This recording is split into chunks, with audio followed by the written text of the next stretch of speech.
ये बताइए क्या उद्देश्य रहा, बताइए। देखिए, ये प्रेस कॉन्फ्रेंस जो है विकास प्राधिकरण में व्याप्त भ्रष्टाचार और उन अधिकारियों के द्वारा जो अयोध्या की जनता का शोषण किया जा रहा है उसको लेकर के है। खास करके माझा जमथरा जैसे क्षेत्र में, एरो सिटी के नाम पर दशरथ नगर जैसे क्षेत्र को लेकर के और मसौदा जैसे क्षेत्र को, जिसको हरित पट्टी कह करके ये लोग वहाँ के लोगों को परेशान कर रहे हैं, उनका जो है शोषण कर रहे हैं। माझा जैसे क्षेत्र में, जबकि महायोजना में पार्क एवं खुला स्थान है, माझा का क्षेत्र महायोजना में पार्क एवं खुले स्थान में दर्ज है, जिसमें पिकनिक स्पॉट से लेकर के कई चीज़ों का निर्माण किया जा रहा है इनकी महायोजना के अनुसार। लेकिन यहाँ के उच्च अधिकारी, सचिव साहब और अन्य उच्च अधिकारियों के द्वारा वहाँ के किसानों को, जिन लोगों ने ज़मीन वहाँ पे खरीद रखी है, उनका शोषण कर रहे हैं, बुलडोजर चलाने की धमकी देते हैं। और वहीं आप देखिए कि एसटीपी के अंदर 3-3 भवनों का निर्माण किया जा चुका है महायोजना के विपरीत।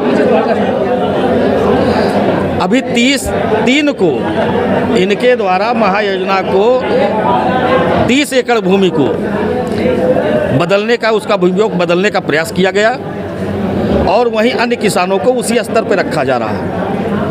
अगर वहाँ आदमी 2 फीट 3 फीट अपनी बाउंड्री भी उठा लेता तो उसको कहते हैं बुलडोजर लगा के तोड़ देंगे। और आपने इतना बड़ा एसटीपी बनवा डाला बिना मानचित्र स्वीकृत कराए, जिससे प्राधिकरण को लाखों रुपए की राजस्व क्षति है, उसको कौन देगा? प्राधिकरण उससे लाखों रुपए राजस्व प्राप्त करता। भगवान राम जन्मभूमि का नक्शा पास हो सकता है, तो क्या वहाँ पे जो आपने बनवाया है सीवेज ट्रीटमेंट प्लांट, उसके अंदर जो बिल्डिंग बनी है उसका नक्शा नहीं पास करना जरूरी समझा आपने? किसानों को छप्पर रखने की अनुमति नहीं है, अस्थायी कंस्ट्रक्शन करने की अनुमति नहीं है, और बड़ी बड़ी पार्टियों को 1 रुपये पे 800 बिस्सा ज़मीन आप दे रहे हो, तो ये पूर्णतया गलत है। और दर्शन नगर जैसे क्षेत्र में कई गांव आते हैं, आपने एरो सिटी घोषित कर दी, आप जगह जगह बैकफुट पे भी आ जाते हो। मसौदा जैसे क्षेत्र में 2500 गाँव को आपने कह दिया कि ये हरित पट्टी है।